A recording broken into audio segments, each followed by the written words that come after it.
Hey, I'm Logan, And I'm Alyssa. and this is take 19 of the Marketer's Cut. We're back after a well needed week off. Yep. Yep. Um, so this is a podcast where we talk about movies and we talk about their marketing and all the fun stuff that comes along with that, and sometimes not so fun stuff. And then we also give our own ideas for the marketing. It's a fun time. Sometimes. I would say it's mostly a fun time. Sometimes. Okay, you're right. Sometimes because before we start this episode, I want to clear up some things about the situation with Zack Snyder and like why he left the original Justice League and everything. So in 2017, Zack Snyder left Justice League in post production because his daughter Autumn committed suicide. It's a pretty special and unique circumstance in film where a director is able to step away from a project due to an unspeakable tragedy and then have the ability to return to it later. The film Zack Snyder's Justice League is dedicated to Autumn, like as shown in the.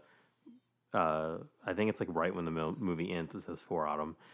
I just want to point out that we're aware of the circumstances and respect Snyder's desire to finish the project the way that he envisioned. Proceeds for the film are being donated to the American Foundation for Suicide Prevention, which is great, and I encourage you to learn more about that organization and do what you can to help. Very sad situation for him, but he took the time off that he needed to work through some things and wanted to come back and finish the movie, and he did get to do that. So, with that being said, let's jump into the episode. We're going to start by talking about the 2017 release of Justice League, which is directed by Zack Snyder, an uncredited director that everyone knows stepped in after Snyder left the project is Joss Whedon, who is known for directing Avengers and Avengers Age of Ultron, and is the creator of Buffy the Vampire Slayer. Very well known. More recently, has become more known for being an absolutely terrible person on set and off set. And we do not love that. Why didn't he get credited for this? I'm not sure why he wasn't credited on it, because everybody knew that he sort of was the one to step in and reshoot, to the point where people that didn't like this movie and didn't like Joss Whedon's, what they assumed Joss Whedon did to this movie, started calling it Justice League, which is a clever name. Interesting. Okay. Yeah. But most of the movie was shot by Zack Snyder, although like Whedon did do some reshoots.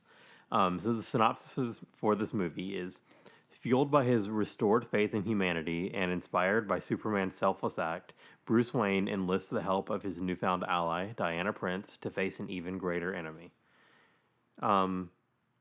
Yeah, that's the synopsis. So you never saw this original one.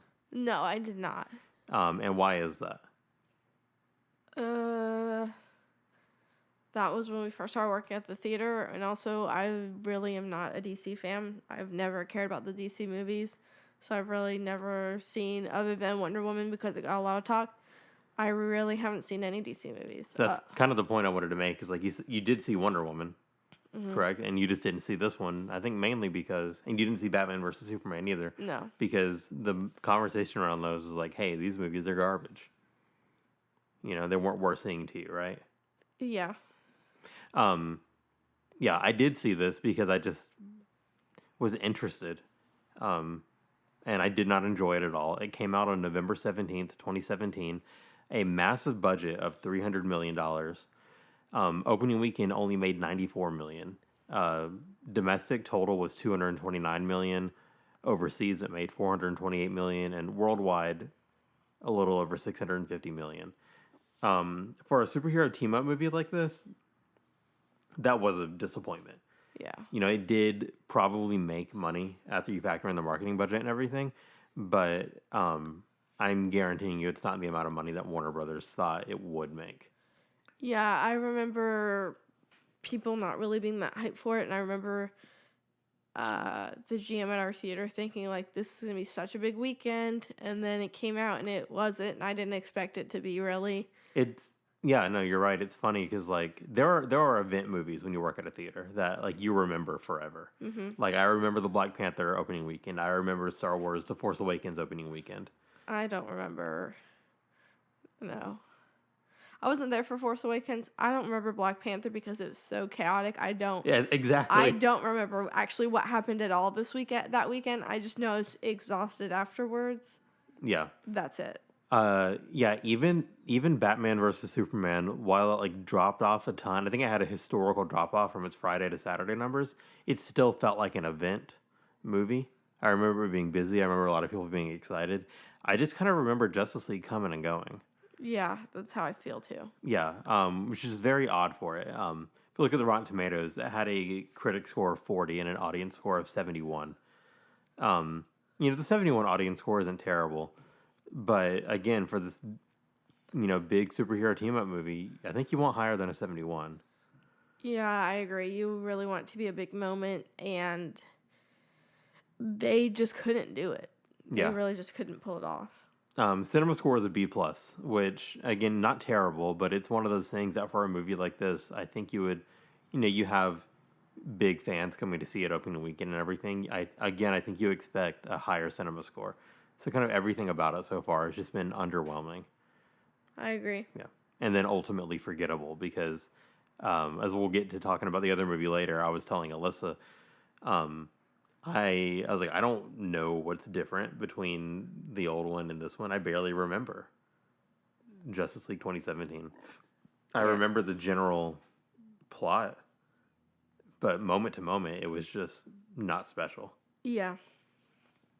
Um, yeah, so we could talk about the posters and trailers now, but I say we go ahead and talk about Zack Snyder's Justice League, the new version of it. Mm-hmm. And then as we talk about the posters and trailers for this one, we'll compare them to the 2017 counterparts and talk about what they did different and why they did it.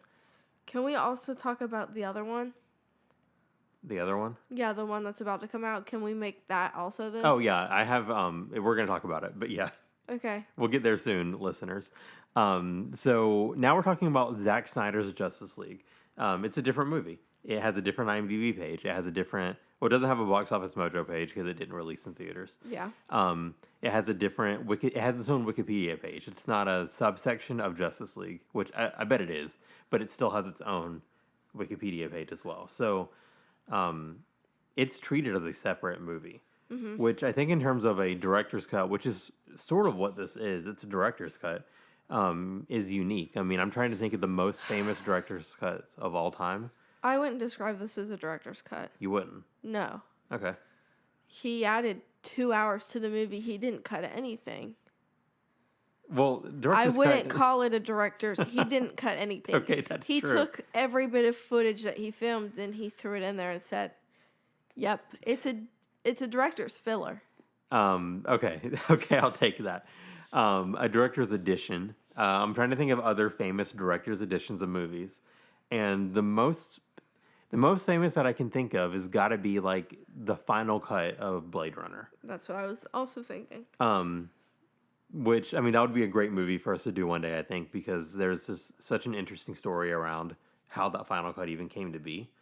The extended editions of Lord of the Rings aren't necessarily director's cuts, especially because the director prefers the theatrical editions. So I would say like this firmly holds the top spot for famous director's cuts, or as you would like to call it, director's fillers.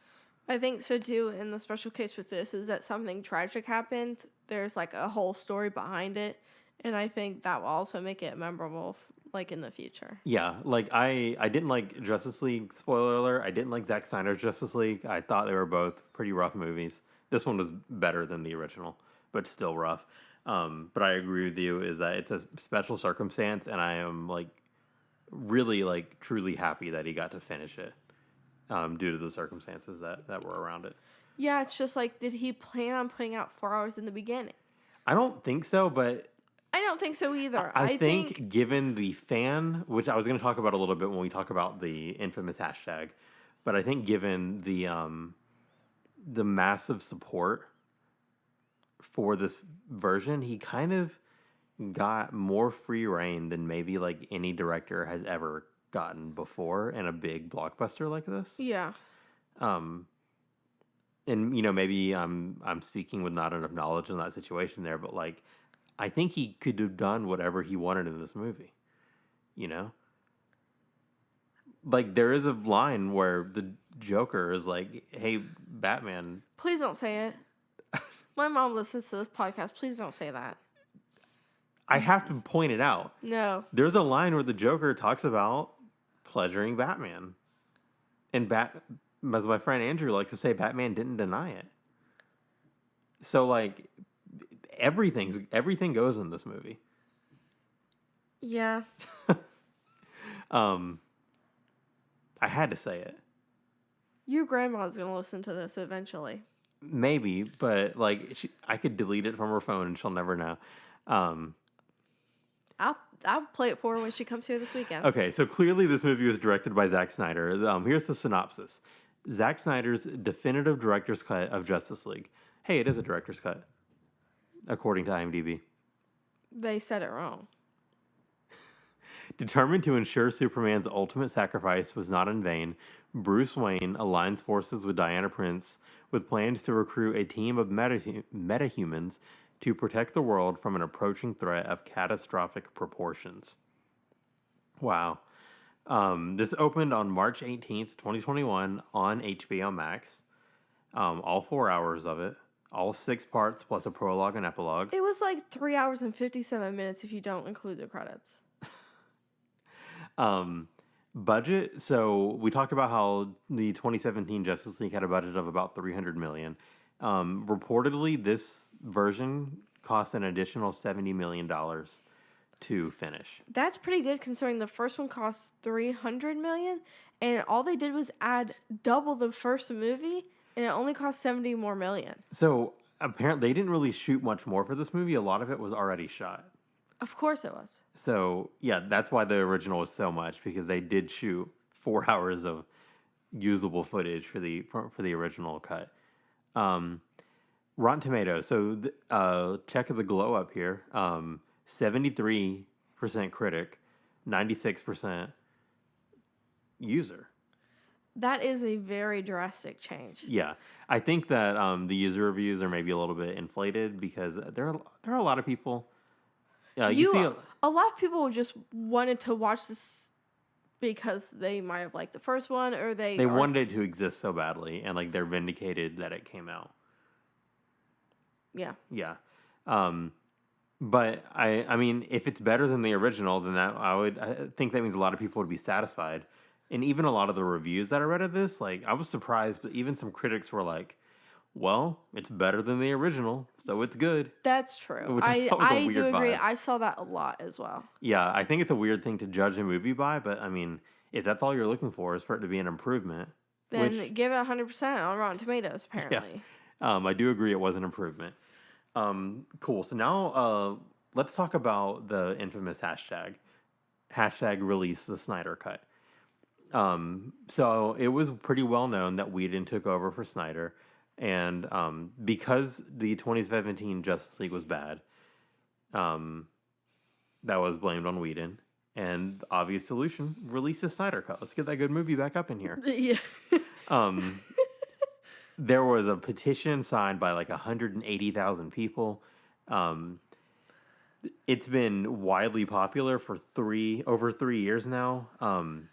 At one point, even Zack Snyder got on the bandwagon. Even cast from the movie got on the bandwagon in support of releasing the Snyder Cut, which now it seems a little bit clear as well that like this cast probably didn't enjoy working with Whedon much. One, because he like came in and changed a ton, but also because Whedon was a literal fucking nightmare on set. I wonder how much he changed. A lot. I read a really long article on, and I'm probably misremembering. I definitely don't remember who wrote it, but I think it was on Vulture or Vanity Fair, one or the other, and it was a super long article that interviewed like Snyder and Snyder's wife and producers of the film and everything. A ton was changed. A lot of the plot's the same, but it's a lot about the tone. Whedon has this very quippy tone. Like think about Avengers. Like I think it works really well in a movie like Avengers because Marvel is much more upbeat than DC. which is not an inherently better thing, but it's more suited to Whedon's style. I also agree with that. And if you watch things like Buffy, and I don't even know the other big Whedon things I've seen, but at least if you watch Buffy, you get that same vibe. Like, it's very quippy. He had a major influence on a lot of like popular media because of his style, and a lot of people just disagreed with what he did with Justice League, which, given what they were going for, yeah, that's why part of why 2017 is so bad, because his style doesn't mesh with what most of Snyder was trying to do at all, so it feels so disjointed throughout the whole film. So because of that, you sort of had both fan and cast support for release the Snyder Cut. There was a lot of toxicity. There was a lot of cyberbullying. There were Warner Bros. Execs that had to, delete their Twitter accounts because they were getting harassed Wow. so much. So there was a lot of negative that came with it. I don't think the whole group was negative, because there was some good intention behind like why they wanted the cut to exist, but that toxicity was still there. Okay, so we're gonna move on to the next bit now. Before we move away from release the Snyder Cut, I do want to say that release the marketer cut could be like a great hashtag we use for anytime we have an episode, or maybe sometimes when like we skip a week, like last week, It would have been good for that, but not for Not a any permanent other thing? time. Doesn't make sense any other time. I just think it's great. But okay, let's move on. So the movie Justice League 2017 that came out in theaters was rated PG-13. Obviously, you're never going to get a big blockbuster Justice League like that Yeah. in any normal situation with a R rating. But this version, Zack Snyder's Justice League, does have an R rating. They say fuck a couple of times. That's true. Batman says fuck, Uh-huh. which is cool. And I thought that was a little bit interesting because, like, this isn't the first time Snyder's done a rated R superhero movie. Batman vs. Superman was PG-13 as well, but it had a director's cut that did have an R rating. Pretty much just added, and maybe some language in that, but I know that like it added like more violence and blood and everything. So it's not the first time he's done it, but this is the first time that it's been so widely available. Like the Batman vs. Superman director's cut that was rated R was on a Blu-ray. Or the digital edition you buy, but it's also accompanied by just the regular version, so it's an extra thing that people have to choose to watch. But this is the definitive version of this movie. Yeah. Now,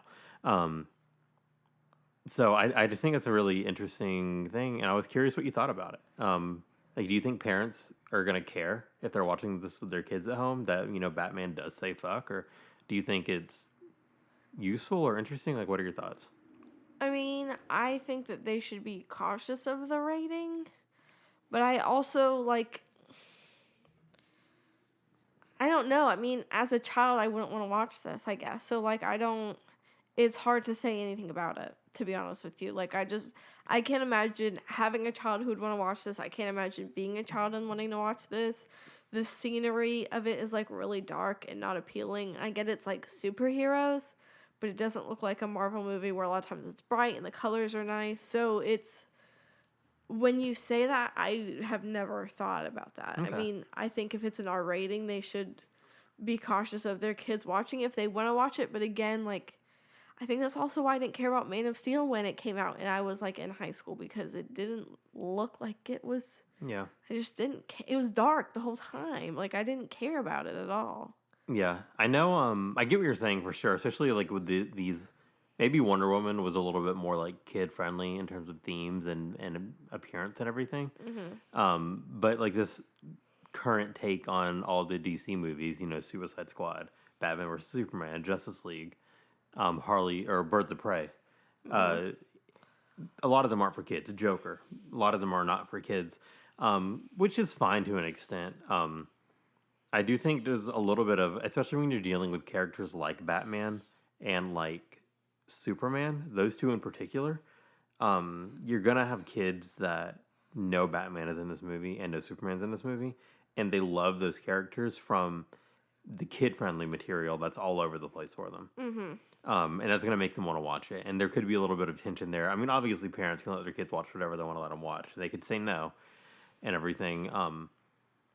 But I just thought, the rated R thing was a unique situation because this never would have been released in theaters like this originally.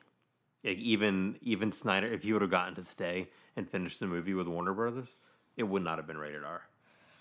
I just feel like even, especially in this situation, like, how would a kid even know that the Snyder's Cut is coming out unless their parents make a big deal about it? Like, if you're a kid, you really aren't on the internet. How are you going to know? TikTok. I'm saying you're not on the internet. A lot of kids on TikTok. And I also have not seen a Snyder's Cut TikTok. Yeah, actually, I don't think they've done any TikTok advertising. Not like Raya. That's what I'm saying is that, like, I honestly, as a kid, I don't think I would have really known. Okay. Well, cool. Now, recently they announced that a black and white version called the Justice is Gray edition is set to release. So this episode is also about that one. Because it's just in black and white. We've already seen it regular, so we're talking about the same movie. Unless our listeners just really clamor for us to do a separate episode on the black and white version of Justice League, which, like, if we have to, I'll rewatch it. No, I couldn't. I don't even know what happened in this one. I don't think I could say what would happen in a black and white version. Okay, well, I think that's all we can really say about that, right? Yeah. Okay, cool. Another thing is I want to point out, none of these exist yet, but Snyder's talked about wanting to do them. There's been a lot of talk about tie-in comics, fleshing out like the Joker Batman scene at the end of this movie, and also like the death of Robin in this take on the DC universe, because we haven't seen that. Mm-hmm. So there's been talk about doing some tie-in comics, which is something that we always kind of throw around as an idea. Like, tie-in comics are always cool ideas, tie-in short films and stuff like that. I think it'd be cool and like helpful to this movie if they were to do stuff like that, I agree. Gets people more engaged in the lore and the universe around it. And I think that was a big problem with both of these movies is that who Wonder Woman, Batman, and Superman are. I don't know who the rest of these characters are. Yeah. There's no backstory for them, really. Not a lot of it. I just don't care about them. Yeah, I feel you. So I feel like you'd almost have to do something like that to get people interested. And I think that still doesn't hit it because comic book readers are going to be the only people who read them. And most of the time, they're probably already going to kind of know the characters. Makes sense. Cool. Let's talk about the real marketing that they did, the trailers and the posters. Let's do the trailers first. So, what do you think about the 2017 trailer versus the 2021 trailer? I like the 2017 one better. Just had more to it. I don't know. I kind of got more of a storyline from it. Yeah. Just seemed more coherent in general. I agree. In the 2021 trailer's defense, it's targeted towards people who know the story. So it's got this unique situation of a trailer not having to hide spoilers. Yeah. It can kind of just show whatever. Which, I mean, it's weird. It's a weird thing for sure. But you're right. Like, I think on its own, the 2017 trailer is better. But I think the 2021 trailer is reliant on the other movie having existed. Because it's all about, like, showing, hey, like, look what we're doing now. Look what we can do now. Which is another big thing. Did you notice any big thing missing in the 2017 trailer? You're looking at my notes to figure it out. No, I'm just looking. I'm like, I don't know. I mean... Superman. Well, yeah, because you didn't know that he was going to... I mean, I knew he was going to come back, but... Well, so the big criticism around that is that everyone knew he was going to come back. Like, you're not going to do a Justice League movie without Superman. So while he did die at the end of Batman versus Superman, like, it's weird to somehow try to hide the fact that he's coming back in the trailer because, like, everyone knows. They may not know how, but everyone knows he'll be there. I liked it. You liked it? Yeah, I mean, because that's the whole thing is that you're not supposed to know. Sure, you know it's going to happen, but if you were to make a trailer and at the last movie be like, hey, Superman's dead, and then in this new trailer put Superman, it's like... I get what you're saying. From, like, a marketing standpoint, I would have a really hard time signing off on a trailer with no Superman. Like, how many movies get to get to say, "Hey, we have Superman in this movie," you know, and to be able to say that, but then not say it is like it's weird, especially when everyone knows he's going to be there anyway. I just can't see, again, from a marketing standpoint, I can't see doing it. I mean, that's like killing off Hulk in a movie, and then the next thing you have trailers of Hulk. I mean, people are like, didn't Hulk die? You know, like, it just doesn't make sense in any context. Okay, well, we can agree to disagree there. We'll fight about it later. No? No, I'll be asleep. Okay. Cool. So we can also talk about the trailers now. I'm going to say posters, but I also wanted to point out that the first teaser for this movie came out, for the new one, came out on August 22nd, 2020 at DC Fandom, their big, event where they announce stuff and everything. But the music rights expired and had to be taken, and the trailer had to be taken down from everything, which is weird because, like, it didn't last very long. But the new teaser was re-released on November 17th, 2020, which was the 3-year anniversary of the first movie. So that's kind of a cool, like, date for that to come out.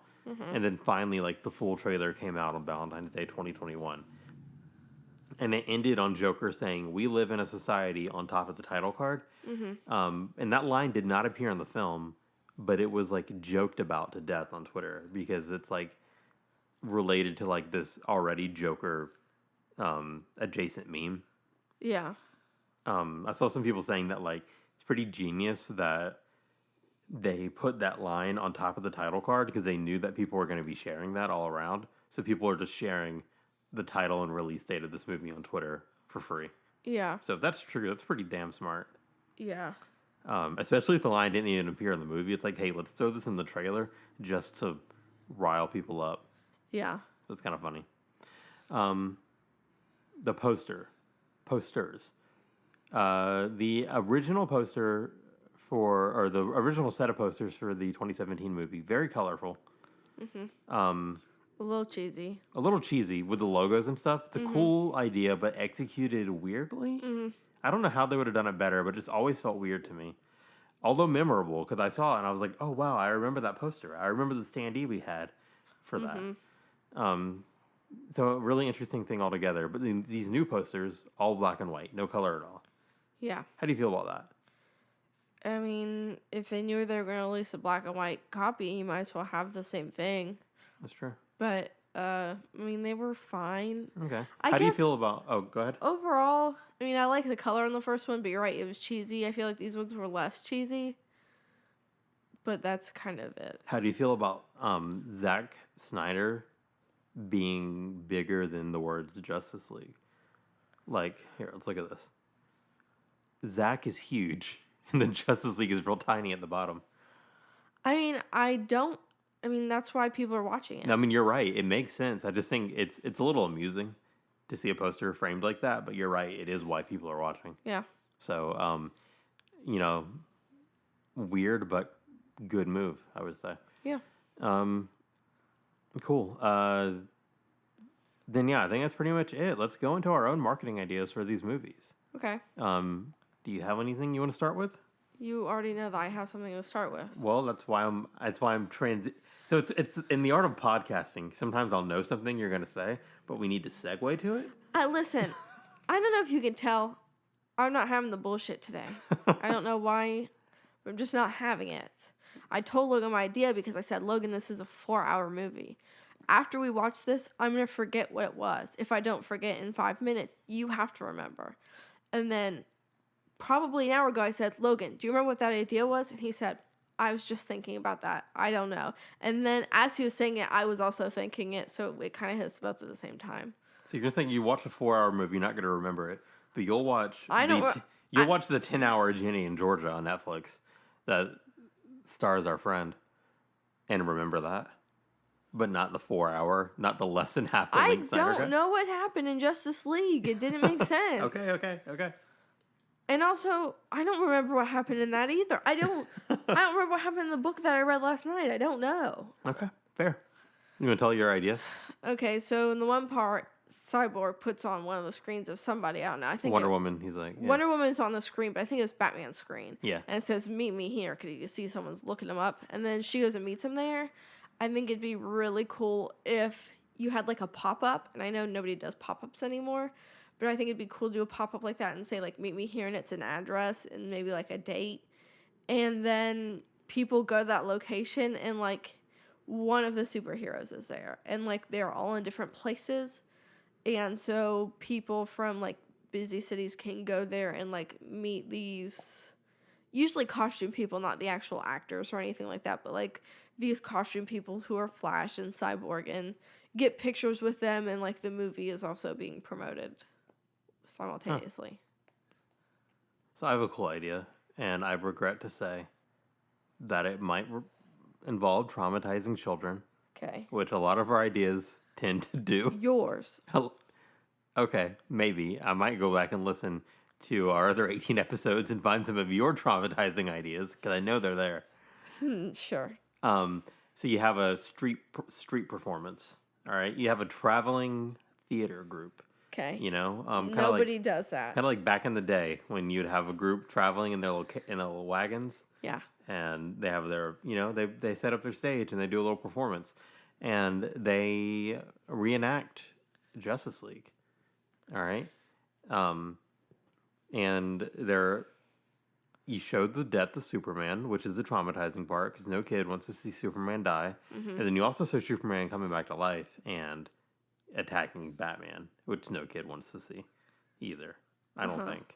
Not you don't want to see Superman trying to kill Batman like he did in this movie. Yeah. But then when they end the play and the Justice League loses, and they're like, "Well, this was our theater cut. Go watch the Snyder cut on HBO Max." It's a really bad idea. I'm going to say it for you. Good idea. Oh, it's a good idea? Very good. Are you lying to me? No. Are you trying to be nice because one of our listeners said something about how mean you are to me? Yes. I'm going to say it for you. It's a bad idea, but the idea of a theater group traveling around the country performing a bad version of Justice League is like, that idea alone makes me happy, so I feel satisfied with it. I just wish you would have went first because I only had that one idea, so I was really hoping you wouldn't have said me first. Okay, so let's brainstorm. What's special about this movie? It loves like the peach color. Is that a fair?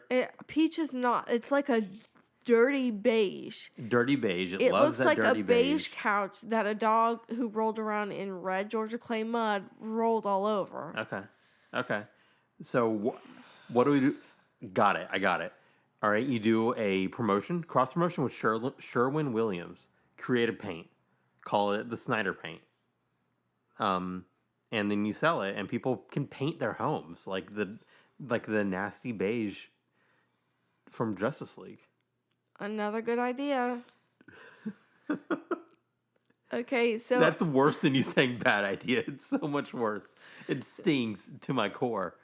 I mean, I didn't know who the fuck what was going on with Aquaman. I don't know anything about Flash. I got a little bit of Cyborg, and I just don't have enough background on them. I know nothing at all about Aquaman. I don't know anything about Flash. Then maybe your idea should be something about I'm talking about it. Oh, okay. I thought you were just giving me a reason why you don't have another idea. No, I'm telling you another idea. Oh, cool. Go. I mean, I think there's a lot of things they could have done with that. I mean, I think the comics would have only gotten you comics, but maybe like they post them on social media like a couple days before the film released on HBO Max and been like, hey, watch this kind of behind the scenes. Like, if you don't know a lot about Aquaman, if you don't know a lot about Flash, here's more of their backstories so you can know about them before you watch this movie. Or I guess not just HBO Max, I guess, but also including the theatrical cut. Because I just think it could give more stuff. I mean, again, how many people will watch it? But I don't, unless you really push it. And I think you could do that. I think you could be like, hey, we're going to be releasing behind the scenes stories. If you really want this to make more sense to you, if you really want to enjoy the film more, please go watch these. Okay. That makes sense. Thank you. That makes a lot of sense. I have an idea. Okay. And I think it'll round out my ideas, and I could go a full 3 for 3 today. Okay. All right, you ready? I'm about to be batting 1,000, baby. Perfect from the field. Okay, let's go. So the hashtag release the Snyder Cut, a lot of people got involved in that. Lots of people. Some of it was toxic, but there were some good aspects. I didn't mention earlier that like there was a crowd-funded fundraiser that someone within that movement started, and they raised a bunch of money. Half of that money went to the the American Foundation for Suicide Prevention, which is amazing. And the other half of it went to ads saying release the Snyder Cut. They were like putting up, there was a billboard or like a screen in Times Square, I believe, that said release the Snyder Cut. And Warner Brothers didn't have to pay anything for this. They didn't have to pay anything. So if you can somehow weaponize is not the right word because there were some people that did some damaging things. If you can somehow harness the power of the fan, some might call it fan power, to stir up even more like excitement for this movie, it'd be great. So my plan is to start. You get a YouTuber. Everybody loves their YouTubers talking about how DC movies are better than Marvel movies. Everyone loves them. Okay. Not everyone, but a lot of people love them. You hire a guy named Justin. You get him to start a series that covers everything in detail about Justice League, and the series is called Justin's League.